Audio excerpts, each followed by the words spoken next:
What's up, everybody, and welcome to this week's episode of On the Bluff. I'm your host, Christian Fowler. Joining me, as always, my co-host, Gabe Kuhn, and also our producer, Kenny Stubblefield, back after not having him for 2 weeks. Fellas, how are we doing tonight? I am kicking it like FIFA, brother. Can't complain. Beautiful Veterans Day.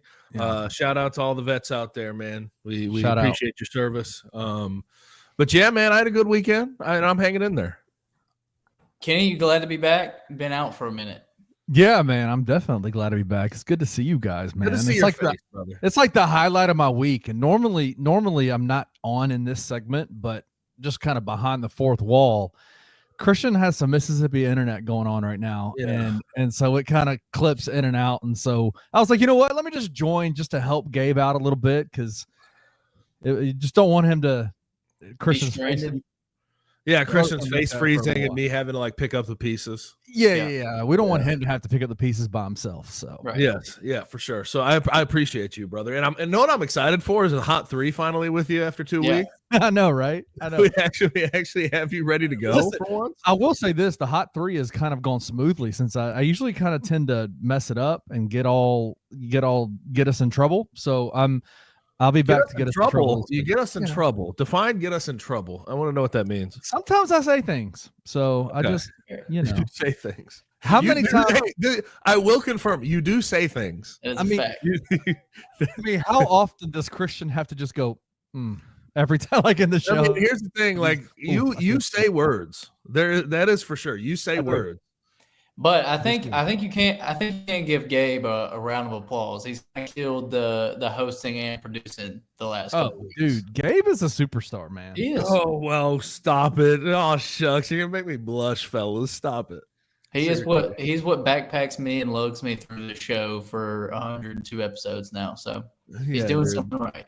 Well, my back still doesn't hurt, so I still got more to give. Let's go. Gabe, how much longer?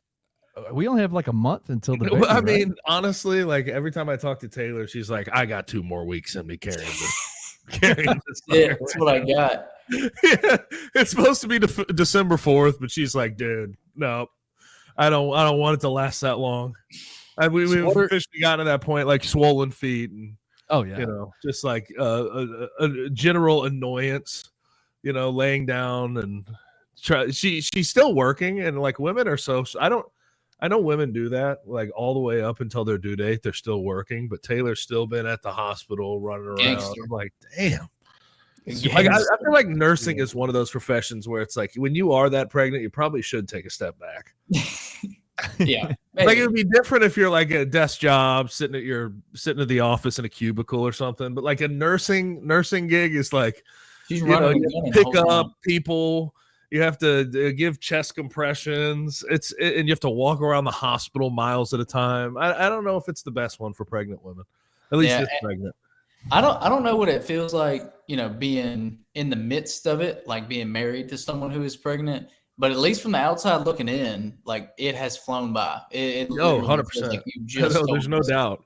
There's no doubt. It goes by quickly. And that's what my mom told me too. As soon as we announced it, she's like, it's gonna be here before you know it. Don't act like you have a bunch of time because you don't.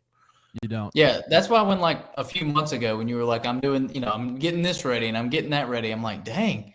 Yeah. Like, he's still got some time, but I guess he's not. Hey, brother, I still have. We have one more thing to put together. I put together the crib, a bookshelf. We had a dresser. Now I have to put together something we're going to put in the bathroom for all the soap and everything else.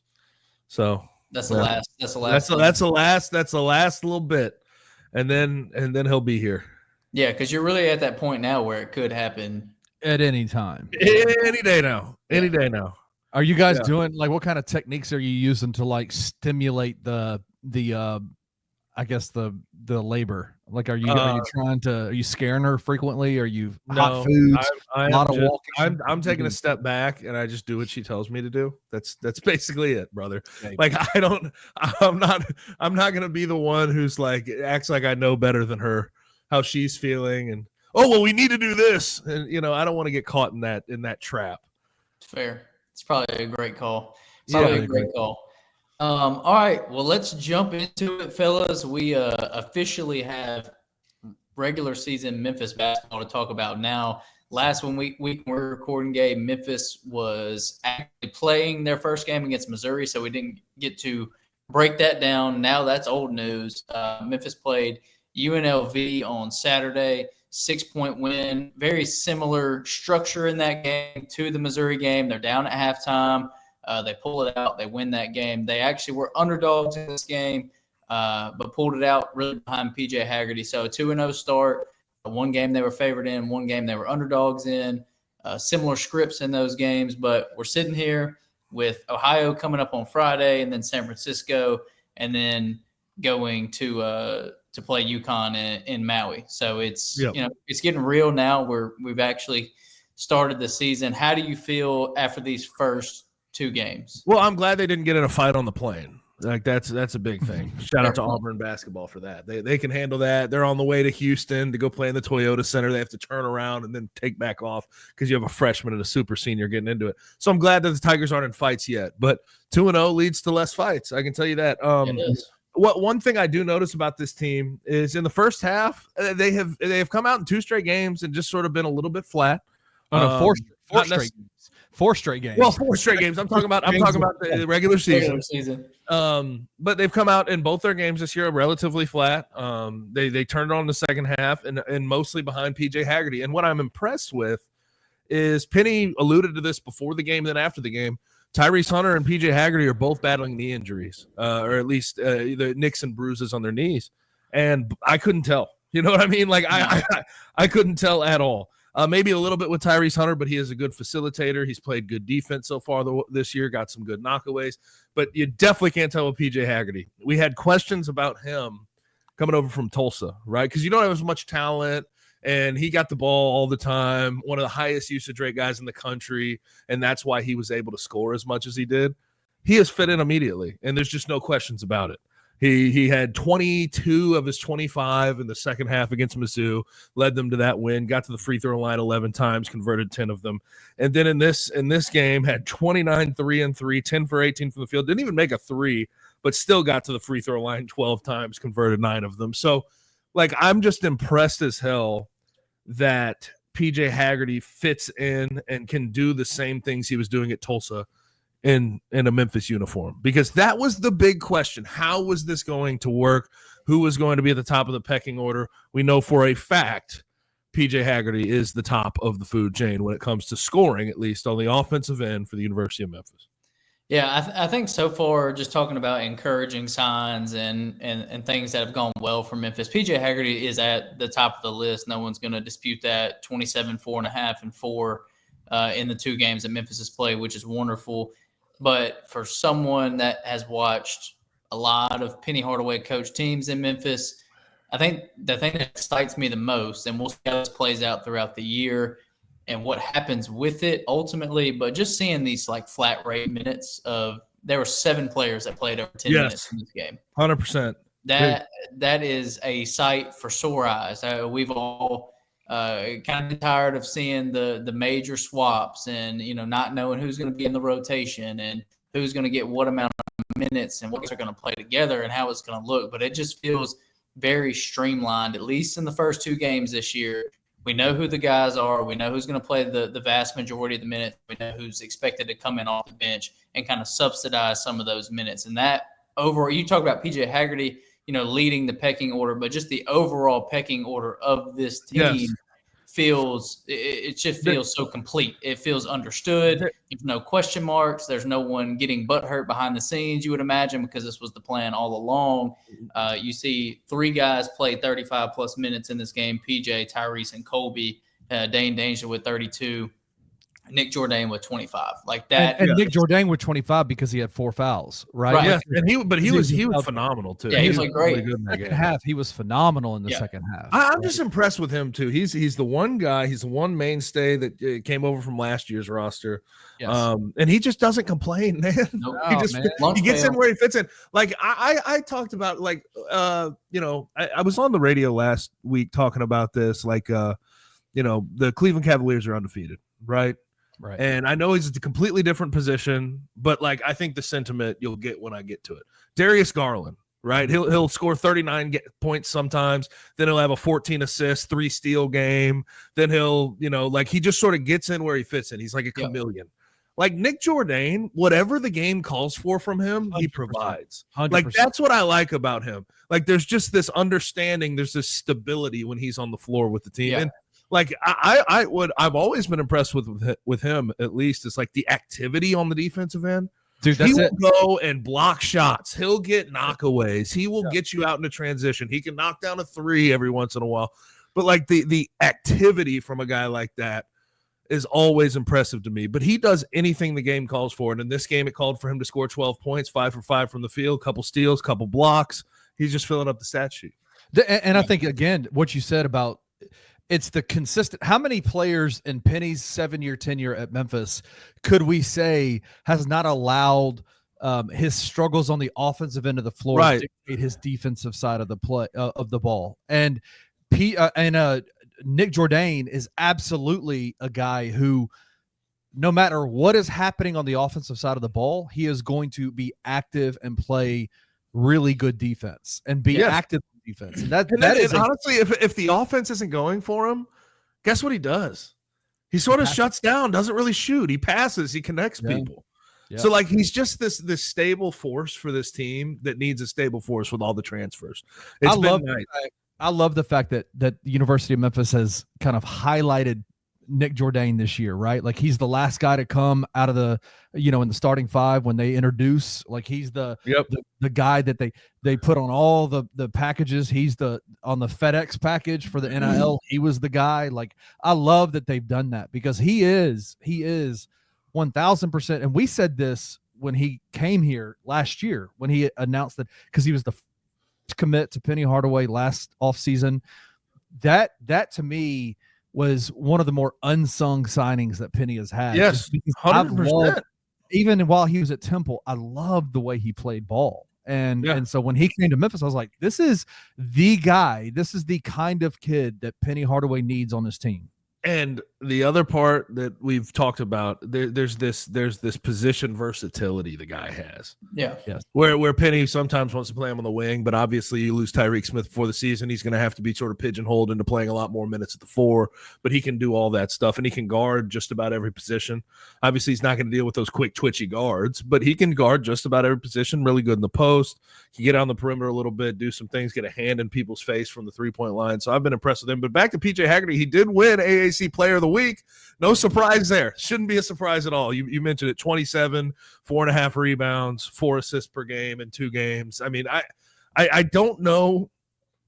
I like to keep up 27 points per game at the college level is like near impossible. So I don't know if he'll keep it up around there. But 22 points per game, 5 assists, we live with that every day of the week. We live with that every day of the week. And, he's probably going to be again, because Zach Edey's out of the game, he'll be top 3 in free throws made and free throws attempted. I wonder if he'll be 1, though, because I think he's number 1 in the country right now, attempting 11.5 free throws per game through 2 games. That's something that he does so damn well. Yeah. I don't know. There's just at least after 2 games, there's a really good feel surrounding this team. And obviously tougher challenges are on the horizon. We know what's coming. Back-to-back defending national champions in a couple of games, whatever. But correct me if I'm wrong, this team just feels clean off the jump. And I'm not trying to have revisionist history or anything. I know Memphis started off really hot last year non-conference. There's no doubt about that. But it still felt, to me at least, and I'm sure you guys would agree with this, like it still felt kind of unsettled early in the season because we just weren't sure. Like there were so many big-name guys, we just weren't sure what every night was going to hold. Yeah, you didn't have a consistency to how you were going to do things. Through 2 games, you know what's happening with this team. Right. PJ Haggerty's running the show. They're going to be annoying as possible on the defensive end. That's what they do. Because last year, it was like they were kind of winning games with different guys every single night. And we looked at that going into the season as a positive. We were like, it can be, Jaquan Walton one night. It can be Jordan Brown one night. It can be, it was like it's 4 or 5 guys that can go score 20 for you on any given night. And we were looking at it as a positive. And I guess it could be, but just it's so difficult to tell one guy one night you're the guy, or for the rest of the team to just see the momentum go into that guy and say you're the guy tonight. But everything just feels like it has more order this year, and I think that's so important for what the non-conference schedule holds. But maybe even more so because we didn't really see Memphis falter in the non-conference last year. It was in conference when you have the boring games and you're playing on the road in Tulsa in front of 1,500 people. Yeah. Games like that, if everybody's going out there and trying to be the guy on that night and be the hero and be the one that the media is talking about the next day, you're going to have troubles. But I just don't see that right now being a problem for this team, non-conference, conference, any given night. I think this team knows where everybody lies. Well, let's use a little bit of historical context, although like 6 years of history isn't that long for Penny Hardaway, but we've learned a lot in those 6 years. If you use historical context, his best team from start to finish was the 2022 team with Kendrick Davis. Yeah. From the jump, who was the alpha? Kendrick Davis. From the jump so far this year, who's the alpha? PJ Haggerty. Yeah. And then you had a tie-together piece in DeAndre Williams, who's going to give you effort constantly all over the floor. I think Tyrese Hunter, Nick Jourdain, those guys sort of fall in line and can play that role for this team. So, like, I just think, like, what we have learned through 6 years of Penny Hardaway, especially offensively, you have to have that pecking order, that alpha, that's that guy who you just know is going to give you 20 points any given night.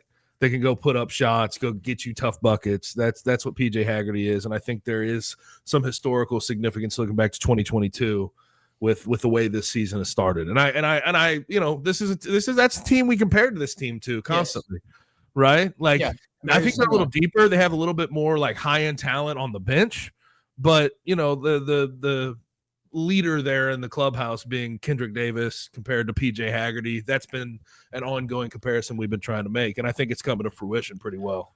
I have something I want to ask you guys, and Christian, you talked about the first two games of the season in particular, that things feel a little bit more optimistic and everything feels more comfortable, right, for this team, or more.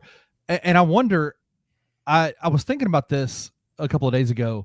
And this is a topic that we didn't discuss prior to us recording, but I wanted to ask you about this is I'm seeing some coaching growth in Penny Hardaway, and I wanted to, and there's three areas that I wanted to ask you guys if you've noticed it like I have. Those three areas are, their offense right now, even if they're not scoring buckets, they are getting good shots. They are running really good stuff, even if they're not making them in the first half. They're getting really good shots. Like, so even in that UNLV game, going into the second half, I was like, I'm not really that concerned, because it's clear that this team right now in this iteration, they are a second half team. They make adjustments in halftime, and they come out and they get super aggressive too on both ends of the floor. Yeah, they exploit the things that they saw in the first half. PJ even talked about that in the post-game conversation he had with, I think, Jason and Parth in Las Vegas. He said, we go in at halftime and the first half is kind of us trying to figure out ways to what things to exploit, and then we come out in the second half and do that. But I would say I walked into that second half in the UNLV game going, they were still getting really good shots in that first half. They just weren't falling. And that is, to me, if you look at historical context with Penny, it usually is middle of the early part of run really good offensive sets. And I'm seeing it already in November. And that to me is a sign of growth in Penny, is that he has a legitimate offense that he's running. And also, I think that has to do with personnel. Like, I just think, like, I'm not necessarily seeing like this unbelievable, like, super organized sets every time down the floor, but you have so many guys who can distribute the basketball. Yep. You have Tyrese Hunter, you have Barako Koji, you have PJ Haggerty, you have plenty of guys that are just very willing and able to even go big to make big the extra pass, yeah, to go make some things happen, to get their teammates involved, as opposed to last year it was just hero ball. But you have so many options of who you can put the ball in the hands of, so you can give different looks down the court every single time. And I think that's been a really big contributing factor to what we've seen offensively, especially in the second halves of both of these games. That was exactly what I was thinking as Kenny was talking about that as well. Because you go to the other time that the offense has probably looked the smoothest under Penny, and it was no surprise, 2022, Kendrick Davis running the offense. And the time that it hit lulls was in times when they might have been pressing too much. Just, DeAndre missing games or, whatever the case may have been, that there was reasons for that. And with this team, at bare minimum, you've got PJ Haggerty and Tyrese Hunter in the backcourt that can both move the ball very well and just let flow and let things move around and fluctuate. And I think that more than anything, just like Gabe said, personnel is so important to the way that this team is rolling right now. It's just a well-constructed team. And so if you want to talk about growth from Penny, that might be the biggest point to hit, that the way that he constructed this team is fitting everything. And that's bigger growth than anything else to me. I so agree with like the mental makeup and the physical makeup of this team, like the construction, the defensive mindset. You have multiple different types of pieces in the front court, and really it's Musa's the defensive guy, Dane Danger is the offensive guy. They can both rebound. Like, I get all that. And then your backcourt, you have a bunch of guys who can handle the ball, a couple of shooters. Like, it's put together pretty well. Here's the one flaw, though, that like we're going to have to watch as the season goes along. You're playing 5 guys for 35, 36 minutes, and your biggest thing, like the biggest thing that makes you have success is tempo and pace and knockaways and full court press and trapping and a lot of energy expended. So, like, that's where, I agree with the construction and the type of players he brought in, but are there enough of them to sustain yourself when you get into these big games, right? 100%. When you get into games in the Maui Invitational, when you're playing UConn and you have to extend the press out to really bother them, that's the only way you're going to go win that game. You have enough. Are those 5 guys going to be able to sustain that level of energy consistently? Yeah. That's the question we're going to have to deal with all like the rest of the year. But I do agree with you. The construction, the type of players he has, I think fit his system perfectly. They really do. And I agree. And I think even Penny talked about that in the post game after the UNLV game. He talked about the fact that them, especially as they walk into this Maui Invitational, playing PJ and Tyrese and Dane and Colby 35 plus minutes a game when they have to play multiple games, multiple days in a row isn't sustainable. I think one of the issues that we're seeing with that as well is the fouls, right? Like that is a big concern, I think, too, is that especially in that first half is the amount of fouls that they're getting called on them. I would say I do think college reffing in college basketball is the worst it's ever been. I mean, it is miserable. Charge is literally, it has beaten their ass since the beginning of time. I don't know. Like it feels like they just decide in their head pregame if they're going to call block or charge whenever there's contact. We got a 50-50 shot. It's like, because in that Missouri game, Memphis got hosed twice. Yes. I'll honestly tell you, in that UNLV game, UNLV got hosed twice. There was one in that Mizzou game, though, where Baraka Okoji just got, I forget who it was driving in there, just a straight up push off. Like nothing, there's just no way. Yeah. And I guess they looked at Baraka's feet and they're like, well, they're not set. Well, if the offensive player is extending his arm into the defensive player, that is a charge. That is an offensive foul. Right. Like sometimes you just have to call it, but it feels like college refs, and I have stood by this for a while. It feels like before the game, they're like, all right, are we calling block or charge tonight? Yeah. What are we going to call? And then they just decide right then, okay, we're going to call that every single time down the floor when we see contact. I think for me, it's the inconsistency of it. They come out in that first half and they go, okay, we're going to set the tone and call everything a foul. And then you look up and you've changed the whole entire dynamic of the game because you've got 7 dudes on both teams who have 3 or 4 fouls apiece. And it's like, and then they come out in the second half and they just go, okay, guys, y'all can kill each other now. Like, it's all good. Like, it's just a wild inconsistency. Wild. Yeah. All right. Musa, but real quick, Musa, four fouls in 12 minutes. Impressive stuff. Gotta give him credit for that. Before we move on. Before we move on, I got one more of the Penny's coaching growth thing I want to talk about, because I think that one of the things about Penny's teams prior, especially this last year's team, is that the defense was so dictated upon what the offense was doing, right? Like if a guy wasn't getting buckets on the offensive side, you could tell like they were not engaged on the defensive side. And this team, man, this team feels like that 20 2020 team, 2021 team, when Musa was a freshman, when they were the number 1 rated defense in the country. This feels like that team. Everybody is locked in the entire game on defense, and that is massive for this team. It's completely flipped, right? If they're not knocking down shots on the offensive end, they play the train harder on the defensive end. Agreed. That's the difference. That's how but that's how good Penny Hardaway teams are. Because sometimes he's not going to draw up all these offensive sets for you. You may not get good shots. You may not get good looks. Maybe a drag of a game, but you have to work your ass off on the defensive end, turn some defense into offense. We saw that in the Mizzou game, especially. That second half from the 14-minute mark in was the best defense I've seen since 2022, probably. Yeah. And that goes back to who do you get guys that want to be defensive superstars or guys that want to win ball games? Right. And that it feels like the latter once again with this team. These are guys that, just like you said, Gabe, even if they're not hitting shots on the offensive end, or if they're just not playing well offensively, they're even more locked in defensively because they know that's how they get back on offensively. So it's just talk about complementary football all the time. It's complementary basketball. It's playing smart defensively to get easy looks offensively.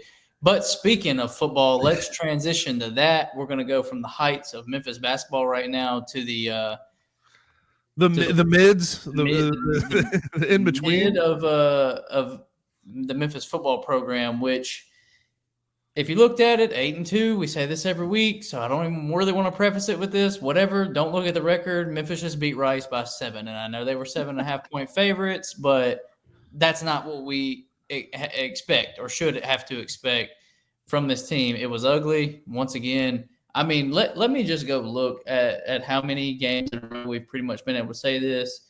MTSU, yes. South Florida, yes. North Texas, no. That was a shootout. Charlotte, yes.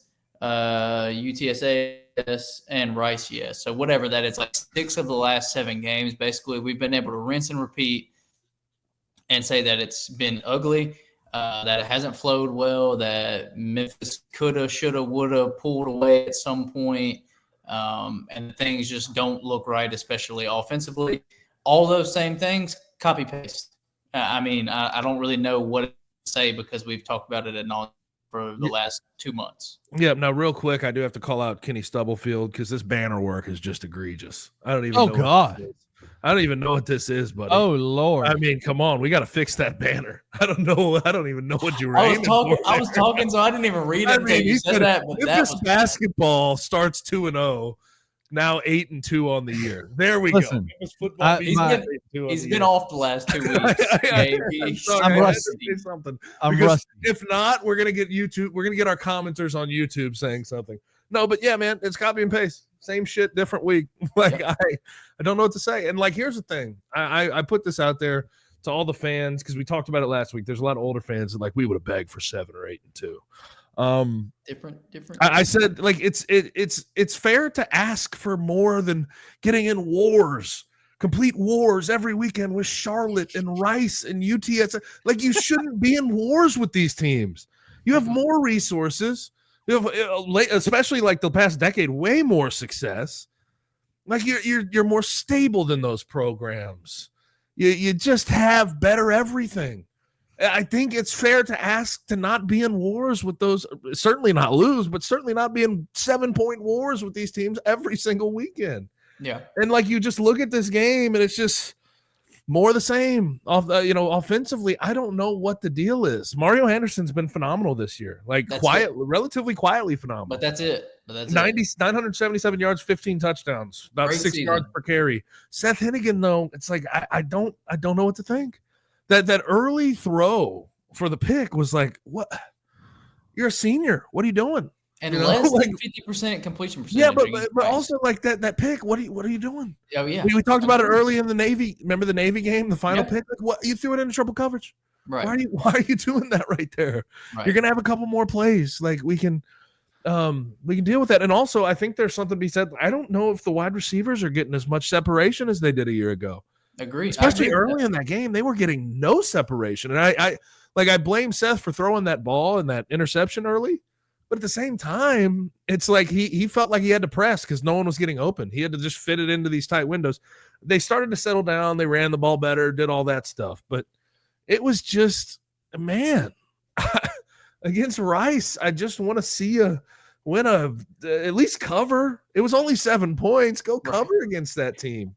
And they can't do it. And, Rice, their offense really handled business pretty easily at times. Yeah. Like EJ Warner has not had a great year, but he had 246 yards, 2 touchdowns, no interceptions against his secondary.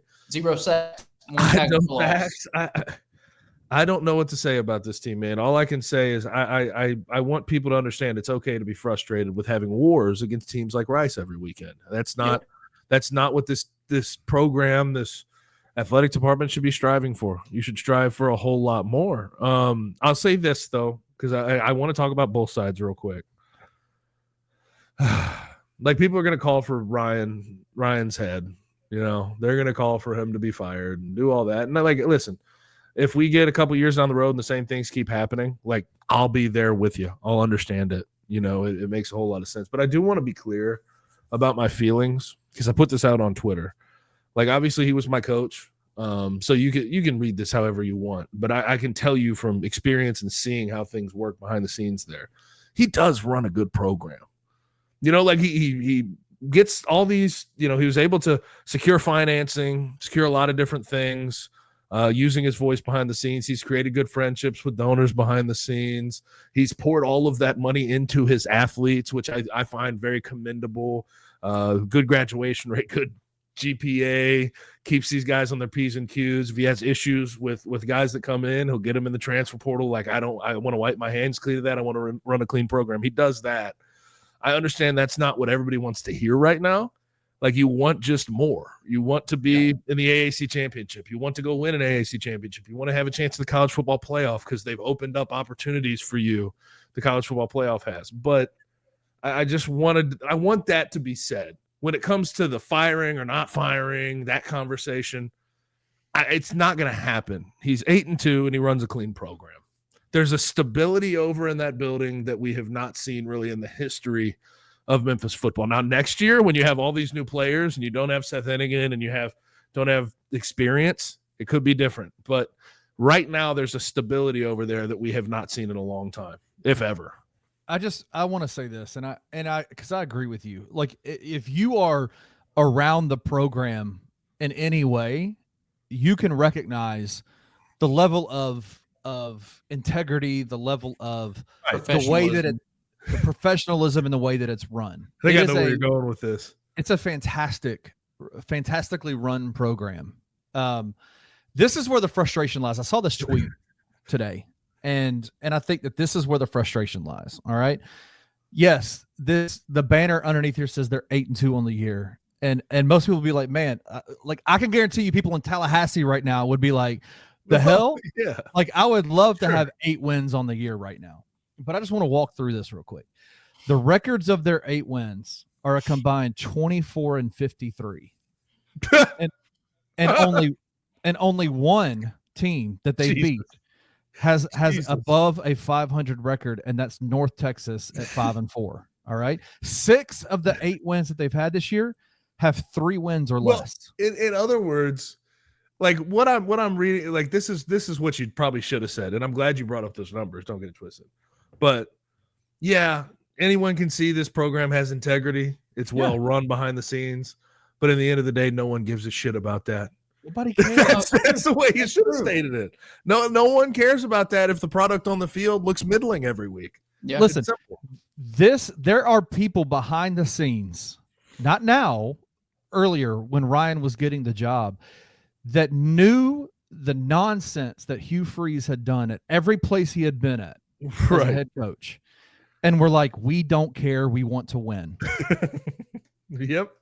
Now, well, you see it on the basketball side. There's people that have called for Will Wade before. Right.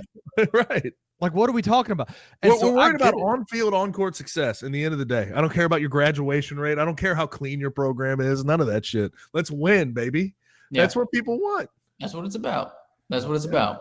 I think y'all wrapped that up really well. I mean, there are overwhelming positives, but it's hard to cherry pick things that are good about the on the field product this year. There's just not much. I mean, outside of Chandler Martin and Mario Anderson, there's just not many things that you can really go point at and say this has been really successful this year. And that's from a player perspective. And then if you want to point at Tim Cramsey and say, when have you watched the Memphis game this year and just been blown away by the play calling and been like, okay, they're in a great rhythm. Right. They're mixing things up. They're being creative. They're having their way. You haven't seen that once this year. And that'd be one thing if Arrington Maiden, who's a true freshman, was your starting quarterback, with Seth Hennigan at the helm, with Mario Anderson, who's had multiple stops and has been successful this year, and Brock Taylor, who's been in the program, and Demir Blankenship and Kobe Drake.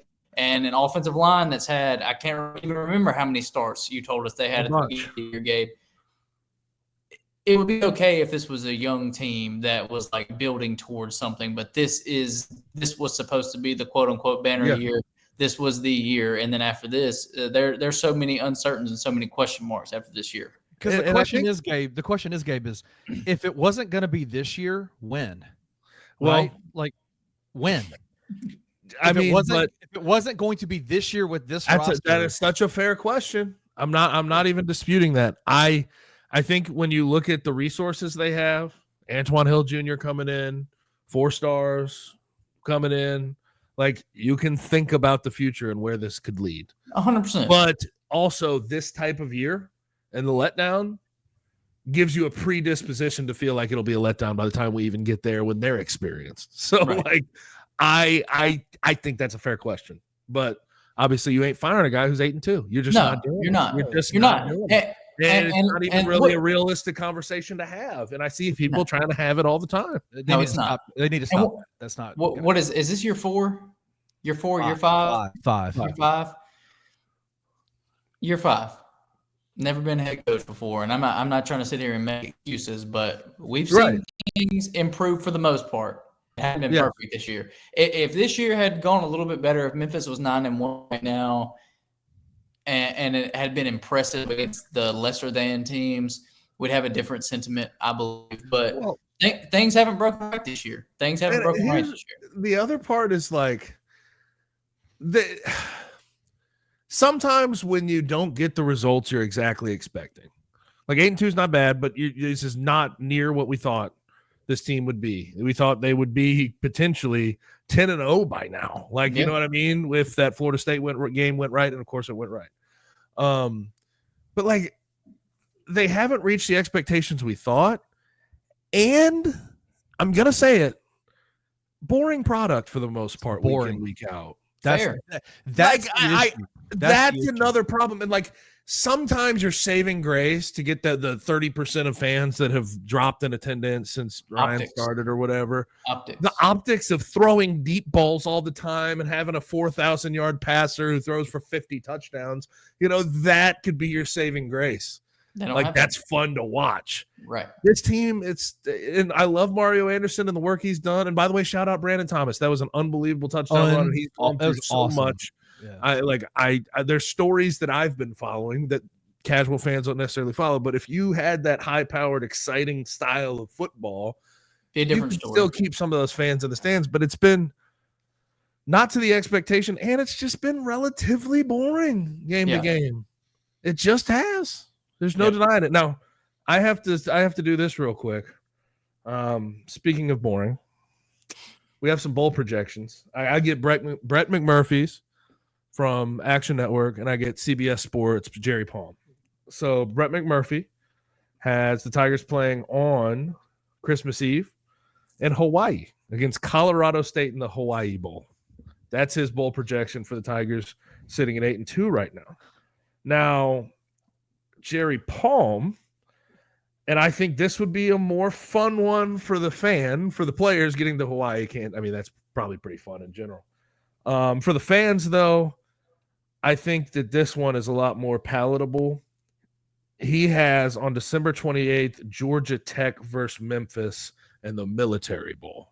And Georgia Tech just beat Miami, has a couple of good wins on the year. Be a nice Power 4 type matchup.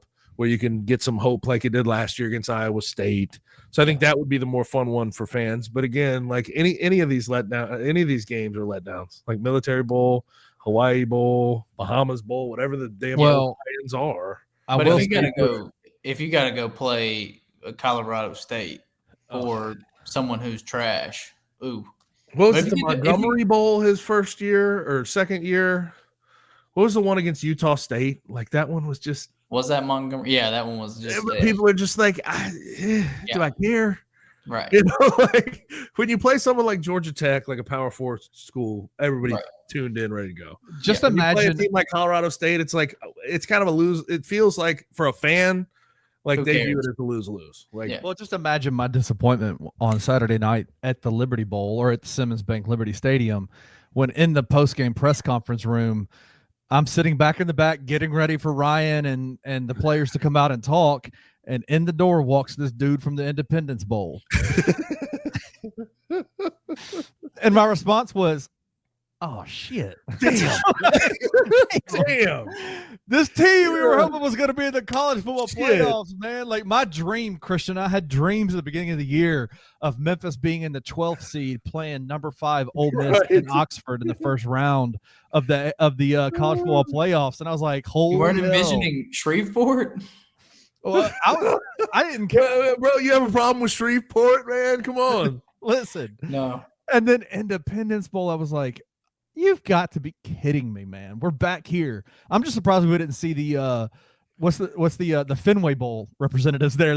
How many times has Memphis been associated with the Fenway Bowl? I gotta be honest though, I can't think of a worse thing to go through. Like the Pinstripe or the Fenway Bowl. That would be the worst. Like New York City, Boston, cool, right? Cool. But it's cold as hell. I don't want to play a game up there at this time of year. No. Like December, whatever it is, hell no, I would not want to do that. And then like a couple of years, especially with those baseball fields, because they have to resurface them. Yeah. Like it gets hard as a rock. Like the ground, it was in Iowa a couple of years ago in the Pinstripe Bowl or the Fenway Bowl, whatever it was, where they had to wear they just wore tennis shoes because they could not get any grip with their cleats would not grip the ground and the grass. That's so bad. That sounds terrible. That's so not a fun payoff to play a game like that. No, not at all. All right, well, the Memphis offense might be boring fans so far this season, but with Kenny Stubblefield back, I don't think the Hot 3 is going to disappoint this week. So let's take a quick break, and we'll be back on the other side with the Hot 3 and fireworks from Kenny Stubblefield.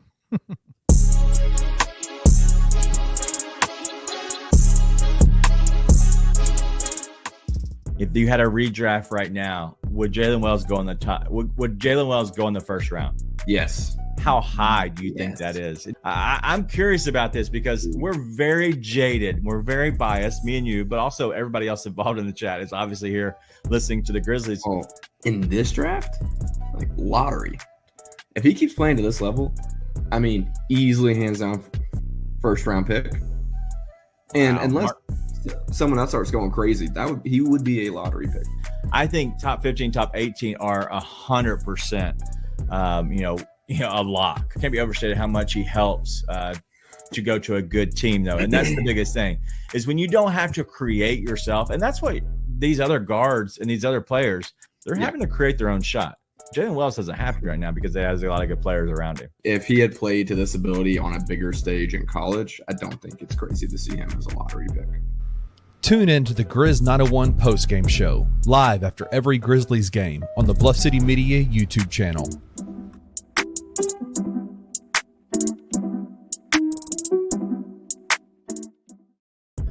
Ja Morant's status is going to be updated on a week-to-week basis. It's a bummer. So he's going to be on for 3 games. You know, we got 3 games this week. At least. At least this week. Yeah. I'm not a doctor, but there were 2 things on the injury report, and one of them was kind of fancy language. I don't like. Yeah. I get nervous when they do that. Very detailed. I'm like, well, I don't know what that is. As far as I know, it's more of a pain tolerance. Okay. Can he deal with the pain?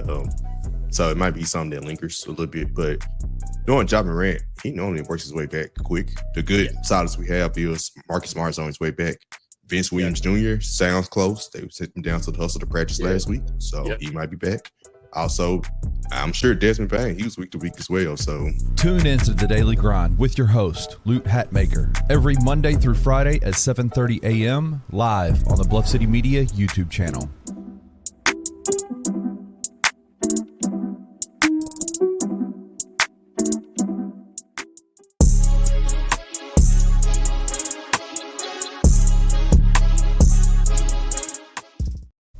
What up, boys? Where y'all? Hey, We are with back. the hot three.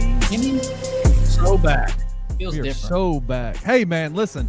Before we get into the hot three, I do want to give a shout out to the Grizzlies, man. They are clicking on all cylinders, even though they are injured as all hell. Like they are, dude. they are Absolutely. playing extremely good Jalen basketball. Wells Right now. he's the man. Dude. Stunning how good he's been. I said this on. Was the Lakers game where he had 20? It was hilarious to watch. Like, remember draft night? Like, the Tennessee fans were ready to just like riot. How dare you not pick Dalton Connect? Pick it because Dalton Connect didn't get picked. Well, they found a better version of that type of wing at number 39 instead of number 9. So, I think that was a sound decision. Think so too. Think they might have done it again. They might have done it again, It is boys. kind of wild. I know we're going to get into the hot three. We have NFL, college football, UFC to talk about. But I am impressed with their ability to find two-way guys and to be able to develop guys. Like, everybody talks about heat culture. It's Grizz culture right now. Yep. Right now, when it comes to development, trusting their eyes, bringing in solid players, finding them on cheap contracts, it's great. Now, I still want to see those guys perform in like the playoffs where the Heat players, Max Strus, Duncan Robinson, Gabe Vincent have been able to do it in the past. But it's been damn impressive to see what they've been able to turn around. Jay Huff, Scottie Pippen Jr., Jalen Wells, Vince Williams Jr., G.G. Jackson. It's just like it's unheard of how many in just a short period of time they've been able to do that with. Yeah, no, it's wild. It is wild. All right, y'all ready? Let's get to the hot three. Of course. Man, obviously we are in the throes of college football, and we've talked about it on this show. Gabe's talked about it on the G5 Classified podcast, which if you haven't checked it out, you need to. Had a fantastic episode this last week with former Memphis Tiger head coach Justin Fuente. He just that interview was incredible. Knocked it out of the park. Yeah, he was awesome. Good he job. Good job. He was awesome. Thank you. But we have been talking now for a couple of weeks about just the craziness that is the SEC. This past week was no different. What are your I saw a tweet, and I don't have it in front of me, so I don't want to like mess it up, but there is a potential for like 7 different teams to have 2 losses on the year out of the SEC. It's likely. It's likely, right? What are y'all's thoughts on what you saw this past week with Alabama just crushing LSU in Baton Rouge, and then just everything else you saw? Like, I mean, what are your guys' thoughts on the SEC madness? How's it gonna shake out? I'm gonna start here, and I'm gonna let you pick up for me, Christian. The Alabama game did not surprise me in the slightest.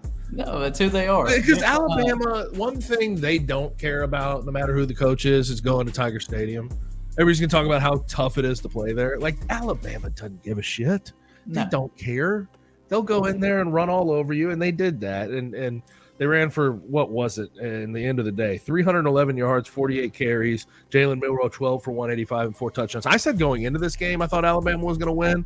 And the simple fact was, you have hero ball between Garrett Nussmeier and Jalen Milroe, but who is more likely to get help from the rest of their offense?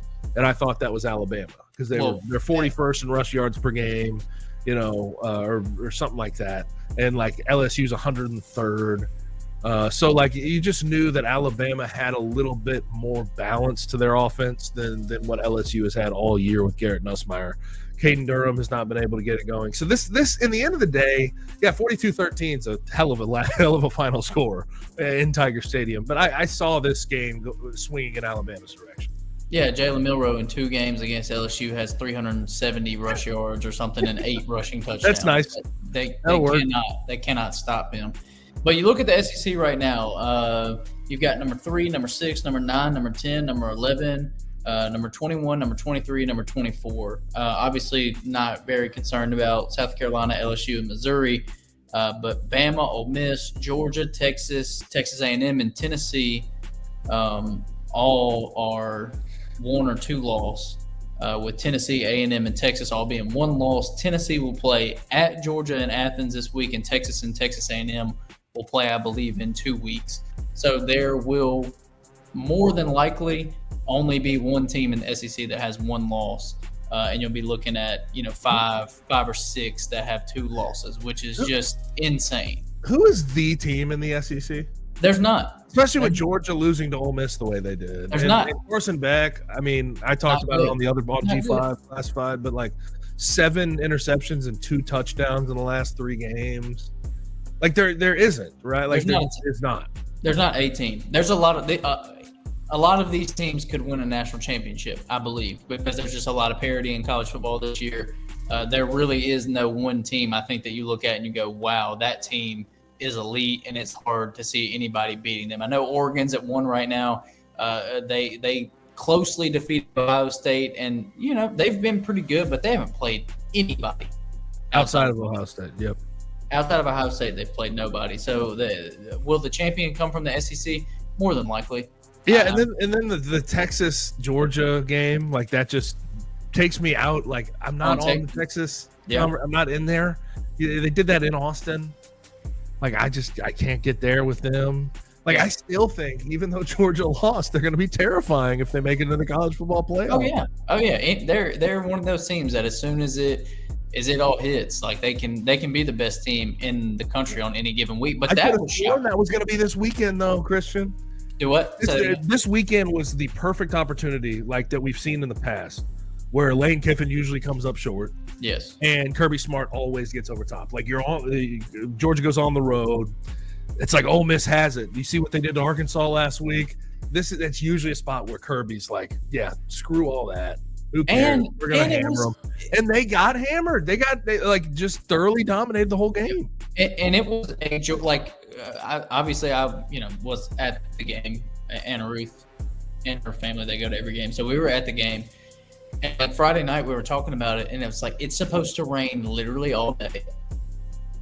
It just feels like Georgia. This is a tailor-made game for Georgia. They're going to be able to run the ball. Ole Miss is not going to be able to stop them running the ball. Ole Miss is going to have difficulties passing with how wet it's going to be, just fully saturated, and that was not the case whatsoever. Ole Miss shut down the run. Georgia shut down the run as well. They could not stop the pass at all. You even get Austin Simmons coming in. Shout out Austin Simmons, brother. I for a second there, I'm like, I don't know. Do we have a 2 attack of Iloa Jalen Hurts thing going on? Dude, he looks 13. He looks the part, man. He looks the part. Austin Simmons has it, bro. He was locked in. He did get a little help on the 1 RPO that batted off the defensive lineman's hands, went into his tight end's hands. But he was slinging it. A little help. But he was slinging it around the yard on that one drive. Yeah, and to me, talking about Georgia right now, they have 2 really glaring issues that I think could haunt them, and we'll see what happens in Athens against Tennessee this week. Obviously, that's a huge game, but just for their prospects going forward, Carson Beck's the obvious. He has not been good. Gabe, I think we talked about this, and maybe we didn't, but I hated everybody crowning him as early as they did. I haven't seen it yet really with him to say, wow, this guy's supposed to be the first overall pick. Never seen it with him, and he had Ladd and Brock last year. He does not have that this year. But to me, arguably their biggest issue is their offensive line is not the offensive line they've had in the past. Well, they gave up 5 sacks against Ole Miss, but like how much of that is Ole Miss's D-line just being like that? Princely Emmanuel. Yes, and then Walter Nolan, and they have a lot of guys that can really, and Jared Ivey. Like they have some dudes up front. They were second in sack percentage heading into this game. I haven't rechecked the stats. They may have taken over because they were all over the place. That whole D-line. Carson Beck, I don't get it. I never really understood it, but I understood it in the fact that he kept the offense on pace and he was usually accurate.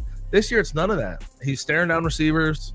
I don't think they're running the ball well enough for him to have success, but if you're supposed to be a number 1 overall pick, you probably should be able to pick up the pieces when the running game isn't going, and he hasn't been able to do that. And then after the game, he said, we've relied on running the ball so much, and we're not doing that so far this year. It's like he's trying to deflect blame. It's like, no, we can't do that. And then Georgia fans, I'm tired. I've said this before. I'm gonna sound like a broken record. I'm tired of people doing we had Ladd McConkey and Brock Bowers last year. He has Ben Urasek, Oscar Delp, Lawson Lucky, all his tight ends, all really highly rated recruits. He's got London Humphreys as the across the middle guy. He's got Arian Smith as a deep ball Dominic catcher. Lovett. He's got Dominic Lovett. Like, he's got more than enough to be successful. That is a good offensive skill position group. You know, like I'm not going to fall into Ladd McConkey and Brock Bowers were that great. Yeah, they were great, but you shouldn't fall off a cliff this badly with the set of circumstances you have. No. It's ridiculous. Not at all. All right, now, Kenny. Who do you actually think ends up in the SEC championship? Like, do we want to do that? Because I'm gonna say probably gonna be Texas. Texas, I think, is one of the teams. And I'm gonna be honest. Just because I don't know all the top scenarios. Like, say, Ole Miss has a really good shot. I don't know if you've paid attention to that. That's what I was gonna say. I would probably either say Georgia or Ole Miss. Ole Miss has a tiebreaker over Georgia now. So if they beat, all they have to do is beat Florida and beat Mississippi State, and hope that A&M drops one, and Tennessee would have to drop one too. Yeah, I would say Texas and Ole Miss is not an unfair bet. Like, that's not unreasonable. I think that's the most, like, if I'm going through all the possible scenarios, that seems like one of the more likely ones. Yeah, unless Tennessee goes to Athens and wins this weekend, then they're pretty much in it. Yep. And by the way, real quick, Ole Miss fans, or at least the students, the field rushers, I mean, get your early field rush. Get your shit together. That's crazy. You can't. You know that you have to kneel the ball out with 16 seconds to go. That was just Lane Kiffin was pissed off. Yes, he was. Yeah, he's like, dude, there's clearly we turned over our downs. There's 16 seconds left. I think they were too. You have to put a knee to the ground before you start running on the field. Now we're gonna have to clear it off. Do all this bullshit. There's gonna be two separate field rushes. But yeah, Ole Miss, like, hold your horses, hold your water a little bit. Too hammered to know. Pretend like you've been there before. Wait a second. I don't know. I mean, like, they had Alabama. It beat Alabama twice, and was that one of them was on the road? Or yeah, all those students are. Yeah, they've done it before, though. Yeah, is my point. Like, they should know a little better than with 16 seconds on the clock rushing the field. Fair. All right, topic number 2. I'm going to read y'all a box score. I want to read this off to you. And I want you to help me understand this. Okay. 15 of 30 in passing, 240 yards, averaging 8 yards per pass per completion, 2 touchdowns, freaking 5 interceptions, a 29.1 QBR, a rating of 59.7. On the road, mind you, against a pretty good Houston Texans 6-3 team. You would expect the visiting team with a quarterback you would expect that to be a blowout, right? Yeah. Somehow, the Detroit Lions, behind Jared Goff and his amazing 5 interceptions, somehow pulled it off, and they got the win 26-23. You guys have been all over Detroit.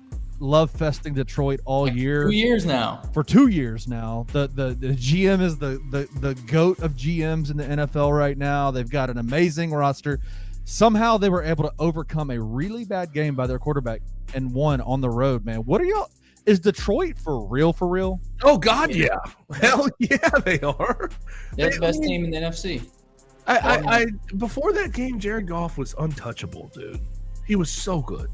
He had more touchdowns and incompletions over a 4-game stretch. It was ridiculous. So, like, I mean, he was due for a bad game. I didn't think it'd be that bad, but that was rough. I agree with Dan Campbell, and everybody loves his, like, post-game speeches where he gives out game balls.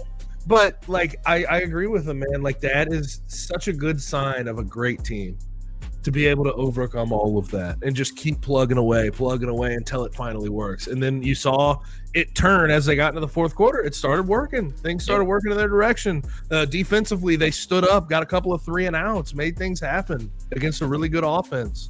So this team has that real dog DNA, 100%. That real championship DNA. And 100%. I would be terrified to deal with them. I know that this week was rough for them, but I don't think you're going to have a 5 interception game from performance from Jared Goff ever again. So I think you've put that one behind you. You've put that one to bed. Now you can keep moving forward. Culture. It is not talked about enough. It matters almost more than anything else in the NFL because everybody's got talent. Everybody's got talented players. And as long as you have a quarterback and a little bit of talent around them, if you've got the right culture, you can win games. And that's exactly what they do. It does not matter. I don't know if there's another team in the league, maybe the Chiefs, that if their quarterback throws a 5 interception game, they lose 100 out of 100. But the Lions don't because they can win in any fathomable way. It does not matter. They can win in a shootout. They can win in a tightly contested defensive game. They can win in a game when their defense is off and their offense is on. They can win a game when their offense is off and their defense is on. Anyway, they can win a game in any way. They have good special teams too, by the way. They saw that against the Titans. They had a couple long ass returns for. They had a return for a touchdown from Khalif Raymond, and then another 44-yard return against the Titans. Good kicker, really good kicker, and Jake Bates hit 2 from 50 in the last 5 minutes of the game. I mean, like they're complete, man. Yeah. I don't even want I've gotten tired of because every week you come back to all the same thing. Oh, two-headed monster in the backfield, Jahmyr Gibbs, David Montgomery. That offensive line, best in the NFL. Then you have Amon-Ra St. Brown and best young tight end in the league. And you just keep going through all these names. I'm tired of going through the names at this point. Everybody knows those. You just have to know that along with those names, they have this type of winning DNA, this culture that they've built for the better. And I continue to be impressed and so with them. Now, the Chiefs, I will say this. I'm getting sick of their ass. Sick of them. Find a way. A blocked field goal from 44 yards out.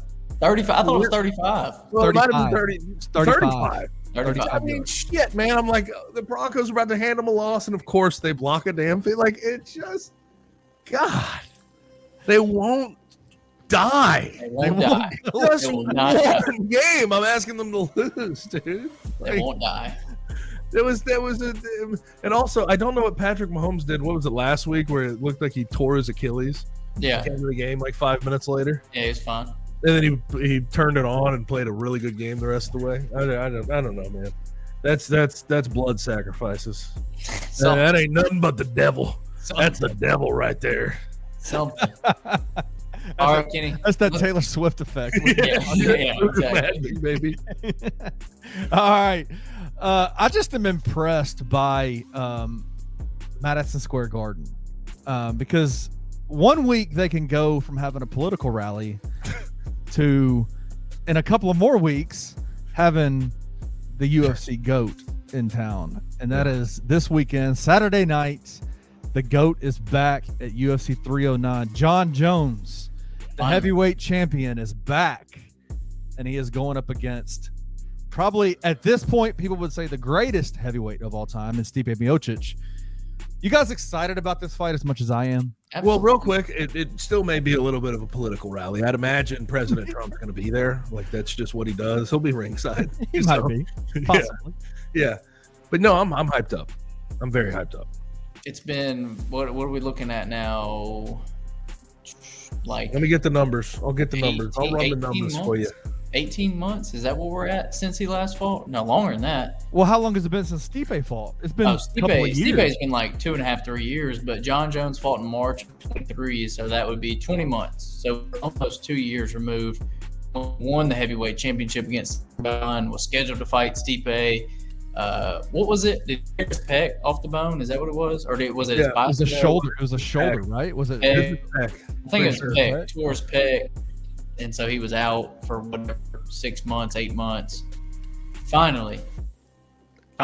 This might be a bloodbath, dude. I'm sorry. Yeah, I would imagine.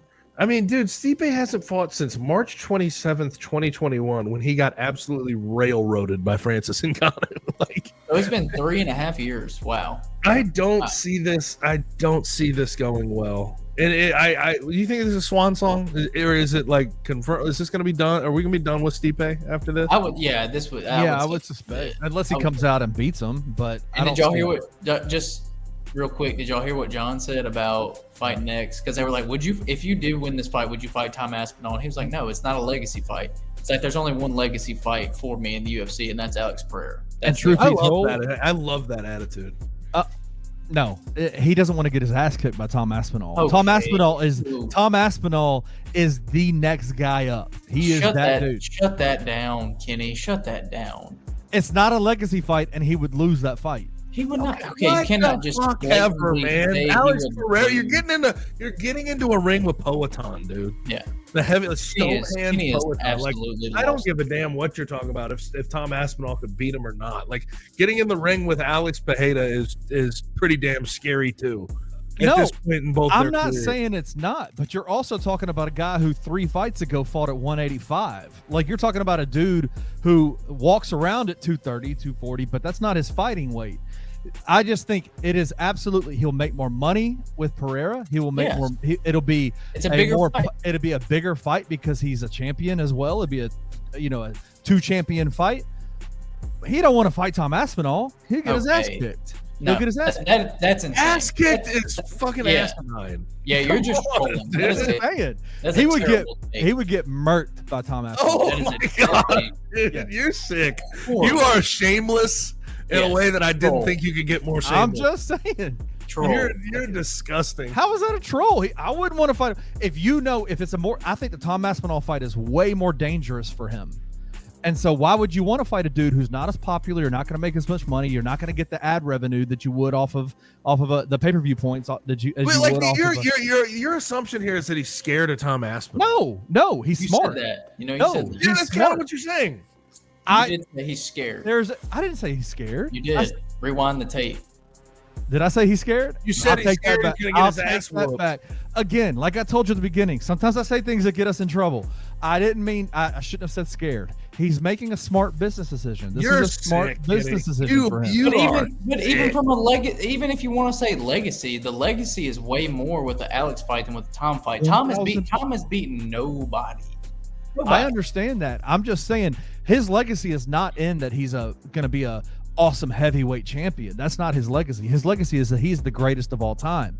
And you're going up against Alex Pereira. The Tom Aspinall fight doesn't do anything to move his legacy forward. I understand that. But you think you'd get his ass kicked? Like I think Tom Aspinall would starch him. I think he would. And so I'm just saying, at the age that John Jones is now, at the age that he is now, at the lack of fights that he's had, I think he is I think he has more of a chance to beat Alex Pereira than he does Tom Aspinall. And he's making a smart decision. He's going to make more money. It's going to be a legacy fight, and he can beat the dude easier. But there was people saying that about Cyril Gahn too. He hadn't fought in forever, and he's moving up a weight class, and he made Cyril Gahn, who is. And Cyril Gahn's well-rounded. He's super well-rounded. Walks around at 230. Yeah. I'm just saying, it makes sense. It makes sense that he wants to fight Alex Pereira. It makes sense. It makes absolute sense. So I'm not even disrespecting him in that regard. I just think that the Tom Aspinall fight would be harder. And so it's like, okay, if you pros and cons list this thing, pros to fight Tom Aspinall, add a defense of my heavyweight champion belt to my otherwise already amazing legacy. That doesn't mean anything to him. I don't know if there's a scarier person to walk in the ring with. That's what I'm saying. Than Alex Pereira. I think I almost disagree with like the full sentiment you have. Yeah, I do too. I think you're just trolling.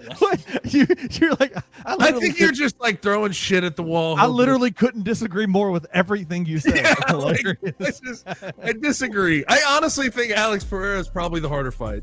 Like, no, I think I'm there. I think he's the harder fight. Okay, that's because those hands are just fucking ridiculous. Yeah, Tom scared of those hands has all power, time.